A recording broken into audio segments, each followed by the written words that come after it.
Well, if people are worried about the future, they're less likely to buy durable goods. They're less likely to buy houses. Businesses are less likely to invest in expansion. And that can lower people's incomes. And so you can have sort of self-fulfilling spirals in which people get spooked. The spookiness leads to lower income. Everybody has to cut back. And next thing you know, you're in a recession. What could go right? I'm Zachary, the founder of the Progress Network. And today I am not joined by Emma Varvaloucas, the executive director of the Progress Network, and instead am going solo. So today we're going to be focusing, somewhat alas, but somewhat inevitably, on the first 2 months of Trumplandia. Today we're going to speak about this with someone who I think is one of the most acute, interesting, sober-minded commentators. So we're going to talk to Matthew Yglesias.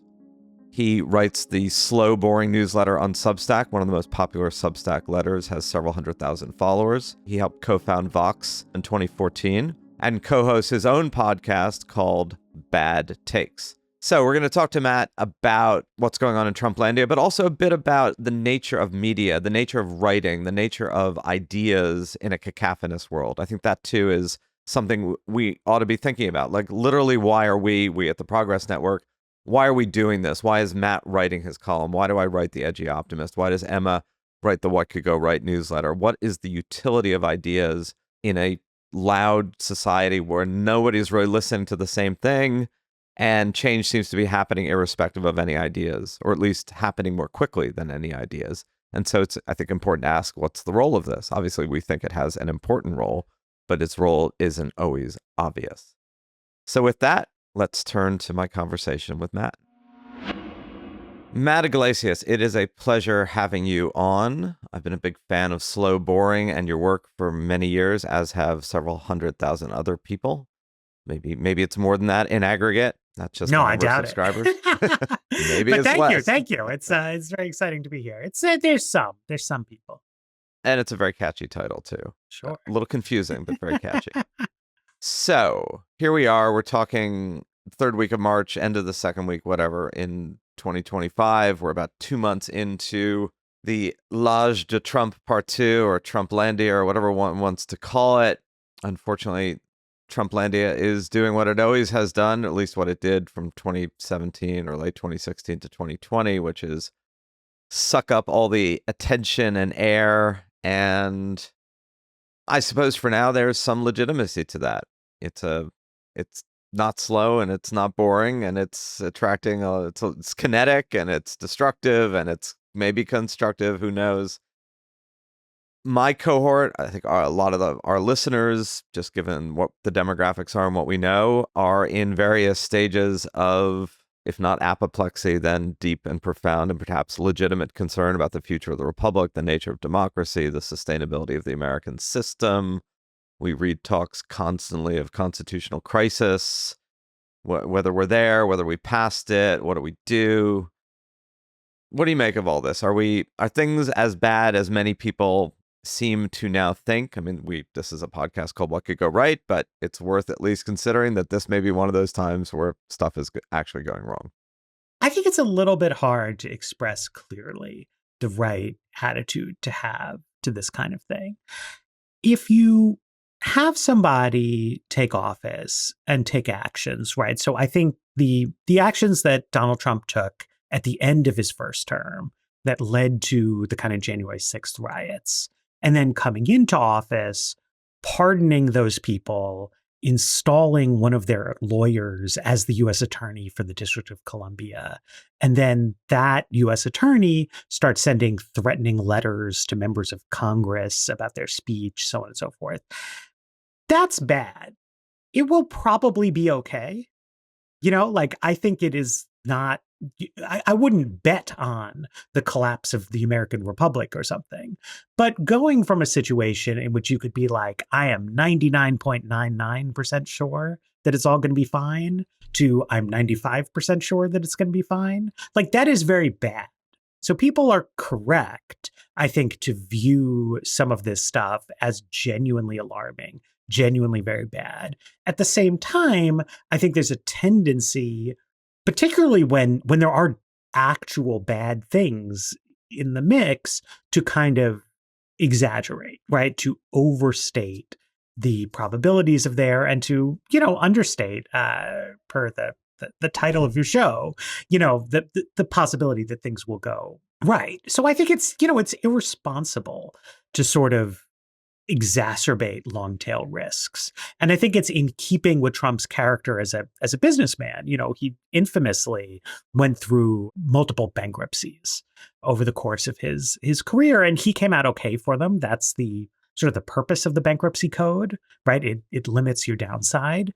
As a country, we can't declare bankruptcy on like the stability of liberal democracy. And so, that bothers me. But I also think the most likely scenario is that, more or less ordinary politics happens. I remember being a kid, my parents were convinced that Ronald Reagan was like the second coming of Hitler, that we were going to be in nuclear war with the Soviet Union. Some of what they said about that, I think like was kooky. Some of it's not totally crazy, but like that's not what happened. People always find having their opponents in the White House to be psychologically distressing. So, Matt, why do you think that the likely scenario is that everything is going to be fine? I know you're not saying it's all fine, but this general sense of it will all come out in the wash, that we're not sort of headed down a precipice where we will stay permanently. Is it just because of people's tendency to over-exaggerate and over-worry, and because things have turned out fine in the past? Or is it that there are also concrete things that you're looking at and that you see as pillars of or foundational to American democracy, and that's showing signs of life? The system has a lot of equilibrating properties. Trump took office. He was more popular than he'd ever been before, and Democrats were freaked out, and he started issuing all these orders. And there was this take that like he's dazzling us with the speed and aggression of his action. All that's happened is his approval rating's gone down, his disapproval numbers have gone up. It's hard to make durable change in this country. Again, it's not to urge people to be complacent. It's like these equilibrating properties require individual people to take specific actions. But I think there was that moment on Inauguration Day when he was standing side by side with like the CEOs of all the biggest companies. And it made a lot of people's get a kind of a pit in their stomach that it was going to be just like pure bandwagoning. There's tensions inside his coalition. There's disagreement about how they should approach policy toward Iran, how they should approach policy toward Russia. Not that all the decisions that are made will be good, but I think, again, the most likely thing is that political controversy just continues to happen.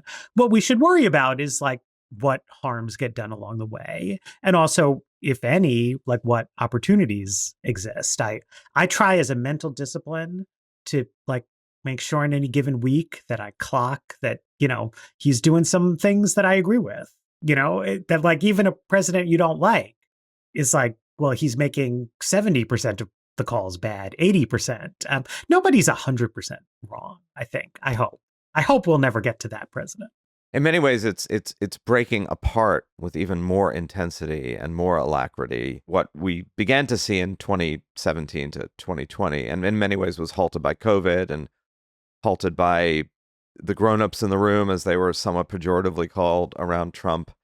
And now you have an unbridled set of policies that have been germinating in the Beltway for years that are very much anti the administrative state, anti the use of certain types of government power, pro the use of certain types of executive power. Not all these things cut in the same direction. And many of which are the kind of representation of we have been functioning in a system that clearly isn't working for a vast swath of people. And a vast swath of people are fed up with it, right? I mean, that's the genesis of this. I mean, is there something about that? I looked at Brazil a bunch of years ago, and it was hard to figure out whether all the anti-corruption and all the problems in Brazil were a function of a decaying state or a thriving democracy, right? I mean, like discontent. Yeah. Let me put it this way. So I've been looking at the USAID situation quite a lot because I think that what Trump is doing there is very harmful. That a lot of good programs that help a lot of people are getting curtailed, are getting stopped, are getting unfunded. Now, at the same time, several years ago, I wrote a piece about, official development assistance. And I was saying that the vast majority of the good of American foreign aid was being done by a minority of the programs, right? Like those programs were so good that on balance, USAID was very, very good. But it was also completely true that a large share of the programming was very low value. Which ones, before you go on, did you think were constructive? The global public health programs are very, very, very helpful. You can save tremendous amounts of lives by deploying proven Western medical technologies. But a lot of what USAID does is this kind of, so you might say that the public health stuff is a little superficial, right? Which is true. It's like we're treating kids who are sick, but we're not like fixing whole societies. The problem is that we don't really know how to like regenerate civil society in Nigeria. So there's a lot of programming that goes to things that like would be good ideas if they worked, but the problem is like too hard. We don't have a solution for it. And a lot of the budget ends up going to Western-based NGOs who are doing compliance, et cetera, et cetera. So my critique of Trump on all this is that like he is not doing a thoughtful reform of these programs. At the same time, it's also true that the Biden administration wasn't doing a thoughtful reform of these programs. Now, what they did do, Samantha Power, very smart, very intelligent person. She understands all this much better than I do. They hired like a chief economist to do program evaluation, efficacy, and like they were producing the work that showed that a lot of their spending priorities were misaligned. But it was just not in the nature of the contemporary Democratic Party to rock the boat on that level and to say, you know what, like we're pulling the plug on a bunch of stuff that we've been doing for a long time, and we're going to just put all of our money into the good stuff. But if Trump burns it down, you do have the chance to, as Joe Biden used to say, like build back better. And it's like the brush has been cleared, and like now we can cultivate the thing that we actually believe in, the thing that we're actually good. Not every government institution is like that. It doesn't work in every possible area, but there are just absolutely areas of policy where the thought leaders, the smart people inside the Democratic Party had a reform agenda, but they weren't going to do the reform agenda because that's just not what Democrats do. But I do think that when things have broken down, they will come back. They will come back better in a certain kind of sense. Even more narrowly, but like more clearly optimistically, I think the Trump administration wants to turn over some federally owned public lands and give them to the private sector to use as housing so that we're going to, build more suburbs in Salt Lake City, in Western Colorado, in Nevada, and other parts of the Mountain West. There's a good idea. This is, again, something that the Biden administration looked at, and then they kind of like, I don't want to say they workshopped it to death, but they did a very small amount, specifically in the suburbs of Nevada, because a lot of like local progressives wanted them to. But they wouldn't act in Utah because the whole Utah political establishment is Republicans who they don't like. So conservationists were just completely ruling the day there. So, it's good to see change. It's good to see institutional reform. It's definitely true that a lot of the institutions of the American government are not working that well. The critique that what Trump is doing is not the like thoughtful, smart, good version of reform, I think is true. I'm not always sure that that's the right way to look at it, because if there's something nobody has ever tried to reform, then like by all means, like let's go do it in the smart, thoughtful way. But like I was talking to people who worked at the transportation department for Obama and for Biden, and they know that there's like big problems with the way the grant making works and program management, product execution. This is something Ezra Klein and Derek Thompson talk about in a high level way in their new book. What strikes me about that whole subject matter is that people have known in a high level way that the way civil engineering and major public works projects in the United States function isn't good. For a long time, they've known that it's not good. What they haven't done is like actually change it. And we're seeing with Trump that like you can make bigger changes in these institutions than people thought. If you ask the agency general counsel to think harder about that, or you get someone who's not an agency general counsel to give you an outside opinion, there's more that you can do. We are less constrained than people sometimes like to think. I think that, the challenge is, well, two challenges. One, I think on the constructive side, there is a degree to which if you cut too close to the bone of many of these programs that many people thought they disliked, you may find greater consensus about what people actually did value and do like. Now, again, you raised the question of how much damage will have been done a priori before you can restore or recreate, and that's certainly a challenge. Although I'm not sure any of these things are not reconstructible with some ease and some funding. And then there's also this, I think the challenge of too much executive authority, even over the executive branch, is you don't want complete oscillations every 4 years. One president comes in and has a completely different administrative agenda than the next president. These things, I mean, that's kind of a recipe for so much constant flux and change that it's hard to get anything done. It'd be like having a new CEO completely recreate the company every 4 years. By the way, and I'm not trying to say the president is like a CEO. I'm just saying it's a similar problem. I mean, I agree. I something I've been thinking about is how do you actually get policy continuity, right? Where does it genuinely come from? Because, in the UK, right, their institutional setup is completely different from ours. There's no checks and balances. Parliamentary majority can do whatever they want. Lots of European countries have that system. But most of them, like Germany, right, has a proportional electoral system. So essentially every political coalition that in Germany is some kind of like centrist coalition. So they could change policy a lot, but they don't because the pivotal parties in parliament tend to be similar. But the UK is first past the post. They have these really lurching majorities. They have no constitutional constraints on the government at all. And yet they have a fair amount of policy stability over the longer haul, which sometimes is like bad. The Town and Country Planning Act, which I've heard is their like main housing thing, was adopted in the 40s, and I think has been disastrous for housing and land use in the whole situation there. But they have like a functional society in which the basic frameworks of liberalism and democracy hold, not because you're counting on judges, I guess, to like save your bacon, but because it's a functional society in which David Cameron and his colleagues sincerely did not want to set themselves up as dictators, and nor does Keir Starmer. Then I look at America and I think like, this is crazy, man. If you have total executive control over the FTC, you're just going to have insane policy swings back and forth. And that's going to be worse for everyone than if we have some kind of consensus-minded system. But maybe it goes the other way. Maybe what we need is to have more flexibility in administration, which forces everyone to behave a little bit more responsibly. In the Senate, right, you need 60 votes to pass a bill to overcome the filibuster.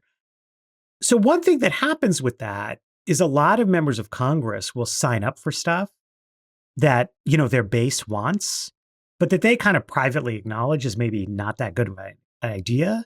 And then they'll just assure people, like, there's no way that's going to happen.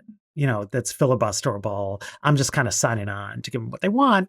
And I feel like that's a little bit corrosive to society in the longer haul when people aren't responsible for their own actions and don't sort of have to temper themselves. So I don't want to be totally Pollyanna-ish about, the risks of kind of executive over-aggrandizement. I think these presidential political systems like we have in the US tend to be quite unstable in lots of Latin American cases. It's not a great idea, not best practices necessarily.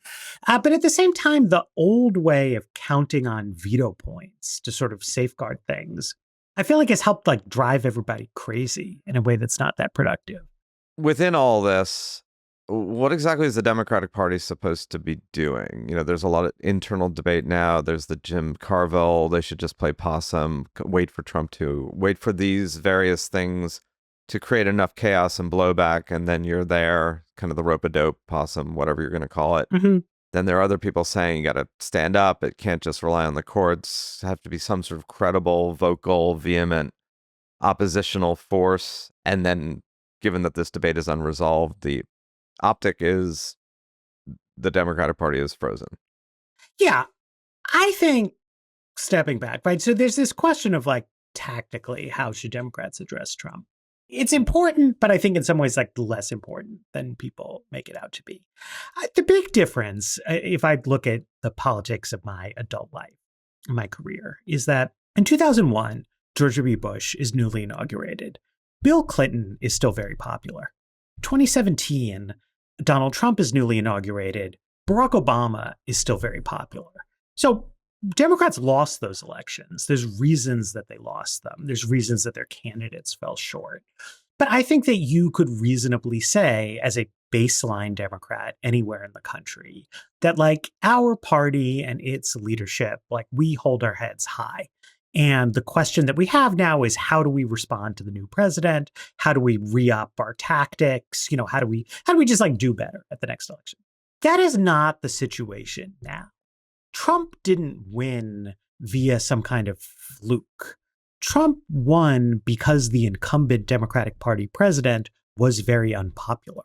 The nominee, who had her strengths and her weaknesses as a candidate, one of her weaknesses was that she was dogged by the accusation that she would be just the continuation of Biden. Very different. Like the knock on Hillary Clinton wasn't, oh, you're going to be just the same as Obama, right? That wasn't like the theme of the critique because Obama was popular. So Democrats are going to have to present something new, some kind of new idea, some kind of outsider figure, some kind of different message. And there's a lot of different thoughts and ideas about what that could be. But there's an inherent tension because when you're in opposition mode, right? Like the most important thing is you want to get your people together, right? You want to unify so that you can oppose in a tactically effective way so that you can have a coherent message that people hear. But the way that you unify is you suppress points of disagreement. But if Democrats want to win in 28, they need to have a bigger tent. They have to have a new coalition. And that's going to have to mean leading into some kind of points of disagreement, having it out and sort of, creating a new party. So there's just like two separate tracks that need to coexist. One is going to be legislative leaders trying to round all their ducks together so that they can have a message that people hear. But the other is going to be independent-minded leaders putting forward new ideas for what the face and the brand and the image and the message of the party should be in the future. And that's just necessarily going to be a dissonant process. People are going to find it unsatisfactory as they watch it play out in real time. But we've also seen parties do this all the time. Obama-era Republicans, by the end, were like really united in opposition to him. Even as Trump was like trashing the party establishment, it looked I mean, I remember watching it at the time. You're like, this is odd. Like, how are they marching in lockstep in the House of Representatives and like tearing each other to pieces on the debate stage? But you just do it because that's politics. And I think we're right now in the early stages of that, and you can't quite see the process. But it's not like something new will happen in 2028, but that might be better and it might be worse. I think there's also this other question of what the impact is on the world. And there's been a long belief over the past really 75 years, if you think about 1945, maybe 80, that the United States is, as Madeleine Albright once famously quipped, the indispensable nation, that we are the fulcrum, we are the linchpin of global peace and security. And that if the United States ceases to play the role as protector of the rules, all hell will break loose. Or as Robert Kagan has famously said, the jungle will grow back, a world of anarchy. And I see this in my son's generation. There's an increasing willingness to sort of view the world as essentially an anarchic place, that there are no rules, particularly now that we have said that we don't think the rules have any value, and that will lead to kind of an antinomian dog eat dog world where the I'm just going to use another famous Melian dialogue from Thucydides: the strong do what they will, the weak suffer what they might, and that's it. I know what I think about this, and I'm kind of skeptical of that view. But I'm curious, when you think about this and the world, what you think. I mean, on a certain level, the dream of an American sort of unipolar global order died some time ago. And so did the idea of a kind of lightly liberal cooperative order. I mean, this is not really about Trump, right? But we were moving to a more multipolar dynamic. Democratization did not work in Russia. The relative power gap between the United States and China narrowed quite a lot. That meant that, something simple, right? Like, would America truly dominated the world if we said there's going to be sanctions on militaries that lead a coup? We could really sort of make that stick. And it's not that coups never happened, but they tried to transition very rapidly back to democracy, et cetera, et cetera. In a multipolar world, if you lead a coup and the State Department says, well, we're going to cut you off from aid, then the coup leader says back to the State Department, well, we're just going to align with China and Russia now. So they are not as deterred by us. It undermines the credibility of our own threats. And we started backing away, not just under Trump, but under Biden, from our commitment to some of these kind of human rights type things, because we're talking about, bare knuckle geopolitical competition. Trump, though, seems to me to sort of take all those observations and then sort of add like M dash, and that's good. And I don't totally know why he sees it that way.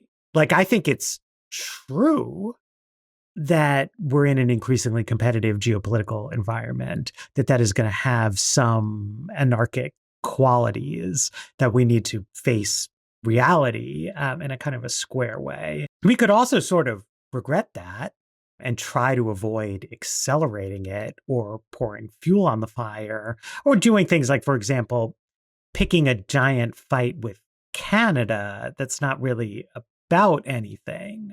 Because the US and Canada having a peaceful relationship, that predates, the WTO and the United Nations and all these kind of things, right? I mean, there was a time, I think in 1812, we did try to invade Canada and just say, you know what? Like, we've got a larger military, you've got a lot of natural resources, we're going to take them. And there was another 1840s 54-40 fight where there was a debate Right. over the border of Canada and Washington, even though they were still in the British Empire then. But we settled it down, right? Right. The idea of a kind of a loose, respectful collaboration between like-minded liberal societies in the US, Britain, France, Canada, the British Empire, that's earlier, right? That predates World War I. Right, to say that, like, we would like to have cooperative relationships with other countries when we can, that peace and trade and commerce and tourism are good, that values count for something, that open exchange of ideas is useful. Those are ideas that predate the kind of formalisms of the international order, and that, Kant wrote about, much, much, much earlier. Trump also doesn't explain himself very clearly. Like, you can't find anywhere an authoritative statement of like, why has Donald Trump decided to blow up the US-Canada relationship? He says things about it, but there's no like explanation. He's never given an address. It's a little hard to know what to make of it, but I think it's quite bad. It is throwing away one of the advantages that we have in market capitalist liberal societies, which is that we can make kind of credible commitments to one another. We don't need to invade Chile to get Chilean copper. We can just buy it, because just like if I want copper from America, I buy it, right? Like we're living in a society. And so we can have cooperation across borders and we can have mutual respect. And the breakdown of that kind of stuff strikes me as actually counterproductive to the sort of like hard nosed, we need to face reality aspect of this. I mean, I do think there is a theory of the case that has been stated, whether or not it's stated consistently and coherently, and that is trade deficits are we subsidize the world to the tune of $1 trillion or thereabouts, and that manufacturing that is not here and is there being anywhere else other than here, is bad, and that in an ideal world, or the world that they wish to create, not recreate, is a world of either balanced trade or imbalanced trade in the U.S. favor, and the United States essentially making everything that it consumes, which is a theory of the case. And in many ways, is similar to what China kind of ideally wants for itself, although China is far, far from that, because 50% of China's economy is trade, about 25% of the U.S. economy is trade. So that's the theory, right? Or that's the goal. We make everything. I mean, Yeah, at least that if you listen maybe. to Howard Lutnick and you listen to Trump. I think that problem, of course, is none of the policies that are meant to serve that aim can actually get you there. Like the incentives are not great enough, and the penalties aren't great enough. The tariffs aren't high enough to force companies to abandon global supply chains, and there's not enough money for companies to voluntarily build domestic supply chains. So it's like, to me, it's a policy that is doomed to failure. The problem, of course, is in the interim, it's doomed to failure, meaning it can create a lot of chaos without any particular outcome. I mean, do you agree with that as a... Yeah, but also I think it needs to be said, like autarky doesn't make sense as a policy goal. I mean, it's one thing to say, okay, we are going to identify a finite set of products where we feel it's important for strategic reasons to have like a home sourced supply chain, right? So right now, as I understand it, American nuclear reactors mostly get their fuel from Russia. And so, a reasonable person might say, like, that's not a good idea. I believe in the promise of nuclear energy. It's cleaner than fossil fuels, but we have oil and gas at home, and we don't really have a uranium reprocessing industry.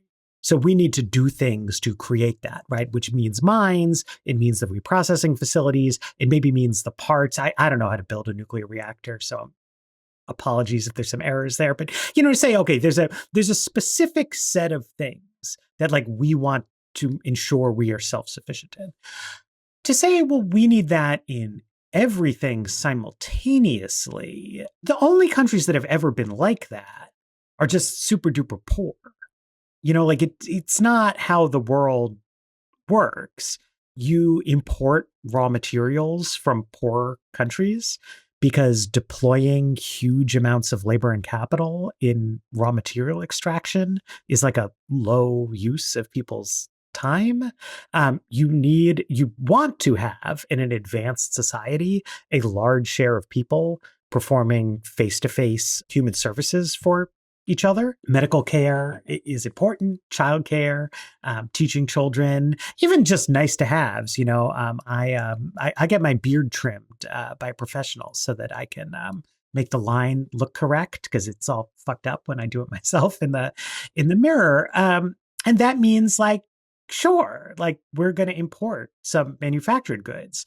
Now, you don't want necessarily to be importing stuff from your worst enemies in the known universe, but that's part of why you have friends, right? I'm going to be on a flight tomorrow. It's going to be on an Embraer plane. It's built in Brazil, as I understand it. And that's fine. It's good that we have an aviation industry in the United States. I would not want us to have zero airplane manufacturing, but it's good for consumers. And it's ultimately good for the vitality of American business that we have Boeing building planes in the United States. We also have Airbus, which is a European company, but they build some of their planes here. We have planes from Canada. We have planes from Brazil. Like, that's healthy. You want entry, you want competition. Otherwise, you're going to end up with a very stagnant, very kind of monopolized society. And as you say, they're not even going about this in a way that, where like the lines connect. It seems driven by Well, it's hard to say what it's driven by. I mean, they have this kind of big picture story about trade deficits, but when you look at the specifics of like why this tariff now on this country, like what are you actually doing? They'll have these very shifting rationales about reciprocity, about China, about all different kinds of things, and it just doesn't add up to very much.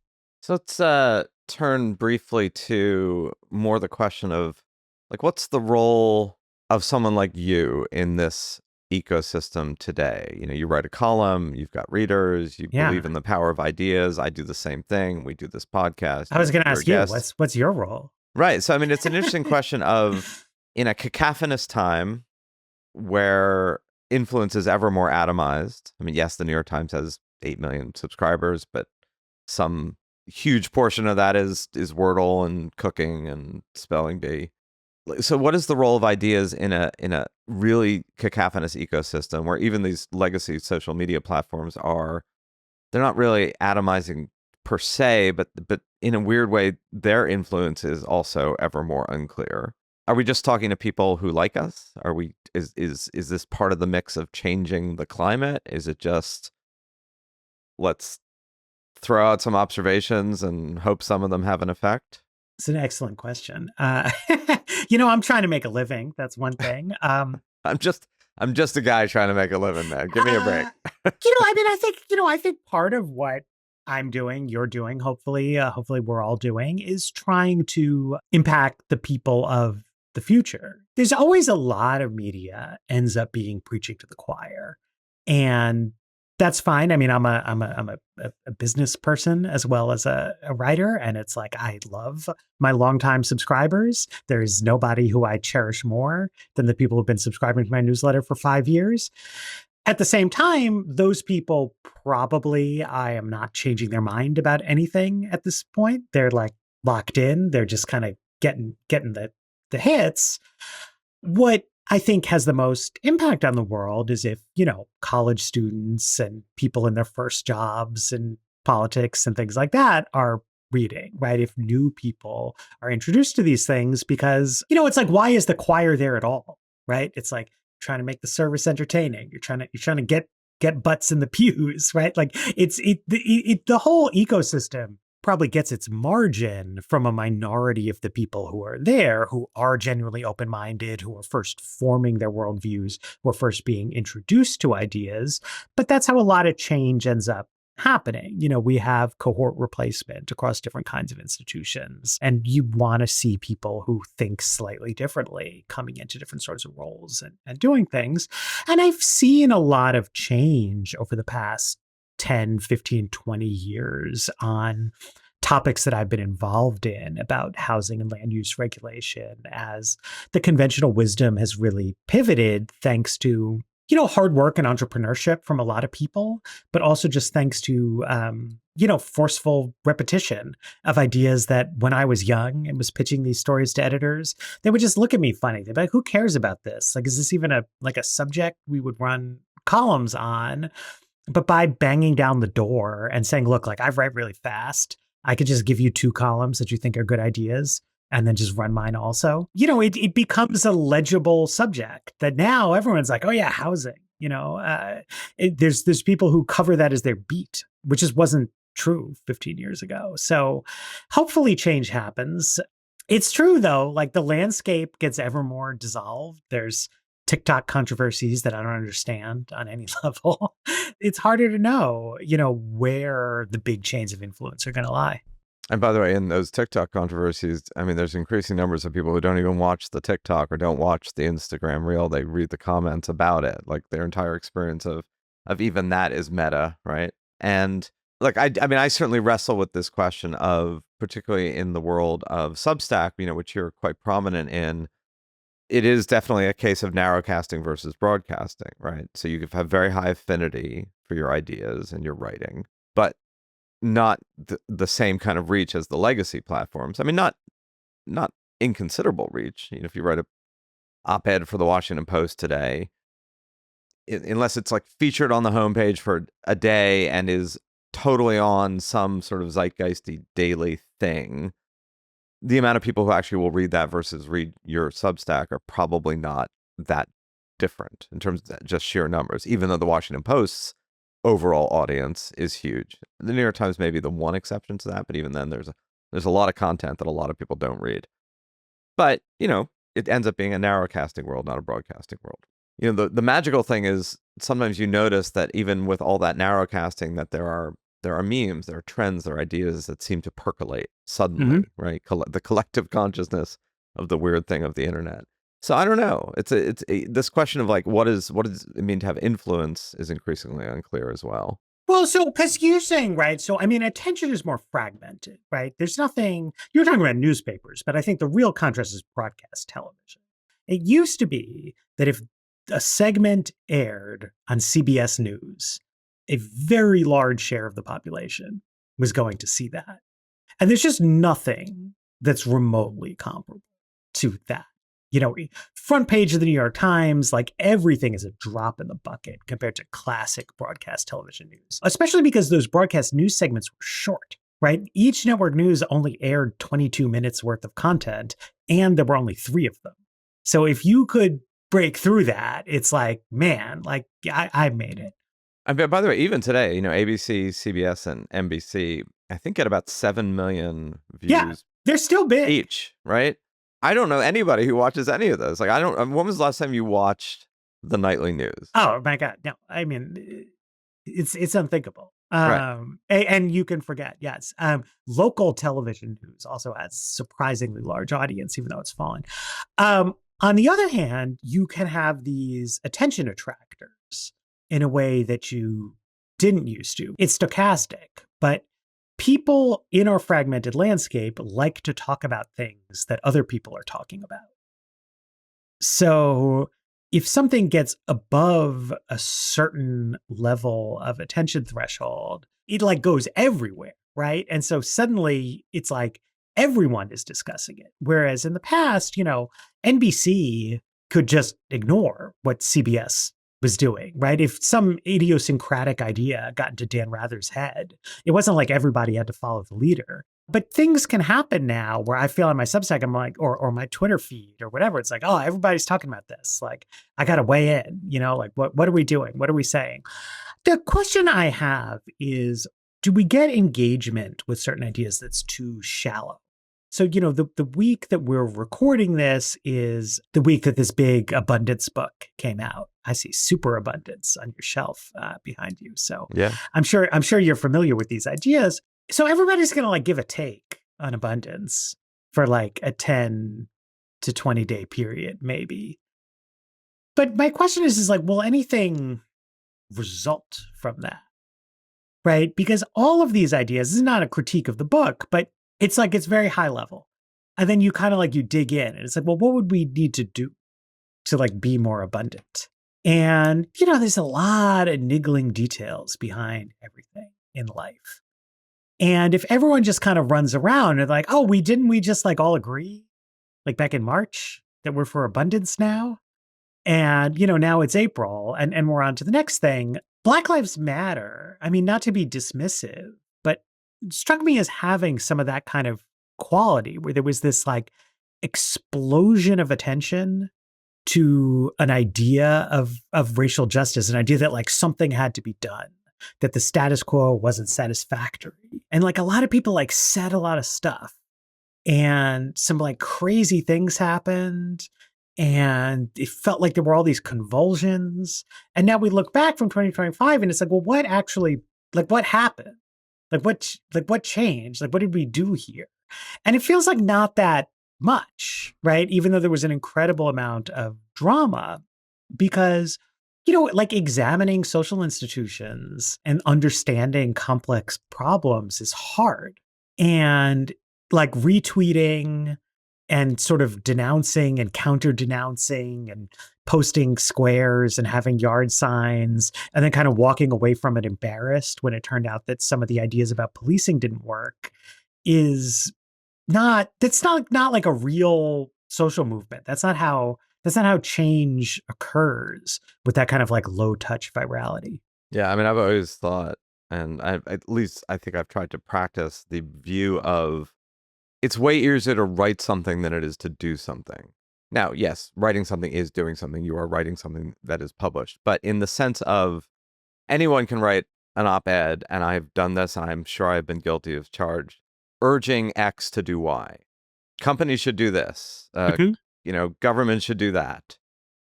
But of course, as anyone who's been in any actual position of doing something, the doing of it is infinitely more complex than the writing of it. And that doesn't mean it shouldn't be written. I just think it's important for all of us to be mindful of the fact, and I think the Abundance book is an example of, yes, it's very important to identify a problem, locate a mindset, suggest that we could think things differently. That's useful. It's useful for all of us as and there may be people who are awakened to the fact that we're kind of looking at the problems wrong. That being said, getting to that point of implementation is devilishly difficult. And one thing that's, I think, fascinating 2 months into Trumplandia is much easier to deconstruct than to construct. Yes. I would argue, at least right now, the only thing Trump has done is tear things down. And I guess in the case of tariffs, build walls, right? And maybe a little 7 miles of border wall. That's easy to do. It takes 2 hours to implode a building. It takes a year and a half to build it. And basically, until we start constructing something, I'm not sure any of this is going to matter hugely, right? It'll matter destructively, but I don't think it's going to be necessarily hard to have lasting change just by destroying something before. Yeah, I also think, in terms of your distinction between writing and doing, there's even different modes of writing. Something I think there was a brief period of my life when I was involved in like middle management in a business enterprise. It was a media company, but I wasn't just like doing the takes. I was like working in a corporate structure. And so I would see the difference between when we would write an article that was meant to be published. And the point of publishing an article ultimately was to get a lot of people to read it, was to be viral. But sometimes I would write a memo, right, for internal consumption about decision, because like I wanted like money to go do something, right? And in a reasonably well-run company, right, when you try to have a culture with your memos, with your business proposals, where you're not supposed to phrase things in the maximally agreeable way. You're supposed to be really specific about like what it is you want to happen, because there's like all these different people involved, right? And I'm trying to say, I want you to like give me money. I want this person in management to do something differently. And so I need to like spell it out. And people don't like it. I never wrote like a good idea that everybody was just like, that's fucking genius, man. Like, let's go do it. Everyone's like, you don't know what you're talking about. The way Yeah. I do things already is really good and important, right? Because like that's life. If it was obvious and totally uncontroversial that like you should do it my way, it would already be done that way, right? Whereas when you're going on the internet and you're trying to get people to retweet you, it's the opposite, right? Like you want to be as generic as possible, just sort of like maximize the number of people who will be like, yeah, like let's go. We gotta do things differently. It's hard to steer institutions on that kind of level. Like I do think that if you want to build things, but even if you want to change things, right? If you want reform rather than destruction, you have to delve into the specifics and address the pain points, because think housing, right? The whole reason we have the phrase NIMBY, not in my backyard, is that the easiest thing in the world is to get people to agree that, like, abstractly speaking, there should be like new starter homes for people, Right. and there should be apartments, and like there should probably be sober facilities for, homeless people who are trying to kick a drug habit, right? There's all kinds of things that if I'm just like, there should be some of this stuff somewhere, everyone's gonna be like, you're right. And we should have electric transmission lines, and we should have a new subway, right? It's like all this great stuff.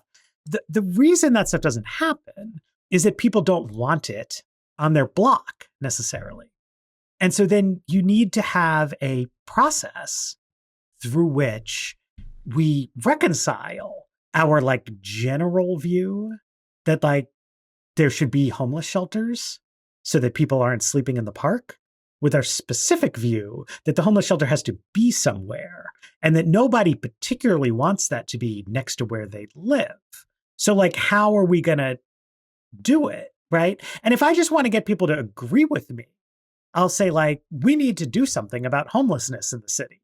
We need more housing and we need more. And people mash retweet, be like, we sure do. Right. And if I'm like, you need to stop litigating against this project that's across the street from your house, they're going to be like, no, Matt, like, and like, that's what makes it challenging. And I think that the internet form of engagement with issues rewards abstraction in a way that's not that constructive to certain kinds of things. I mean, it's good for other things. It's like we can all stay on top of the latest developments in artificial intelligence in a way that would have been totally impossible, relying on like a local daily newspaper. Like you can follow specialists, you can dive deep in things if you want to.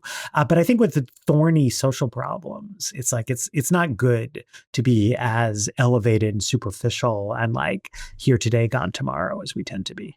Well, we could continue this conversation, if not infinitely, certainly considerably longer, but we are out of our time. I want to thank you for your writing, for your thoughts, for your input, for your eclecticism, for your always thoughtfulness. It's inspiring. It's important. Back to our, like, what's the point of all of it? I think we both believe that in some unchartable, not easily discernible sense, ideas do matter. They kind of are thrown into the ether and have an effect over time, particularly in aggregate, meaning lots of different people saying lots of different things. It's not really about power per se. It's about, we trying to shape a climate of awareness and change. And that I think is vital.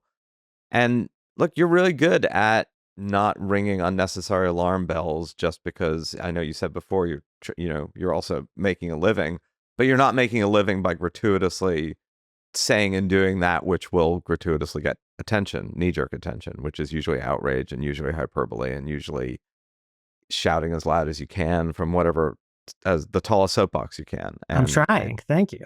I think you're quite good at that, and it's important, right? I think it is important that be a pronounced element of how we go about these things, and that's essentially what we're trying to do at the Progress Network too, which is bring the temperature down a bit in the belief that is the climate in which you can actually make constructive change, and that whenever the temperature is so heated, it's almost impossible to do anything other than scream. Yeah. So thank you. Thank you. So again, I think that was a fascinating conversation we had with that. I wish Emma had been around to join. She will be back with me and with us next week. Please tune into our Progress Report, which is our shorter form news of the week, news you may have missed, as well as this, the longer form What Could Go Right podcast. I think this question of what the role of ideas is in a noisy time, what the role of narrowcasting, what the role of broadcasting, just what the role of ideas is in a world where we are focused almost entirely on things happening. And I like that discussion at the end with Matt about literally, like, why are we doing this? What's the point of a podcast? What's the point of a column? Clearly, we think it has a point, but it's important to think about what the point is and to be aware of what the point isn't. So I'm glad we had that discussion at the end. Again, I'm quite dedicated to the proposition that ideas do matter. They just don't matter in the same way that actions matter. They shape the climate in which actions take place. They form the framework for us to understand the world around us and to think about what we want that world to be. And particularly given that the future is only an idea, there is nothing concrete about the future. It does not yet exist, and it's therefore an idea. Shaping our ideas about the future in particular, and some of that shaping is about what we think about the present, is part of the process of shaping that future. And I believe that firmly. I will stick with that. Thank you all for listening. Thanks to the Podglomerate for producing, and thanks to the people at the Progress Network for everything they do. We'll be back with you next week.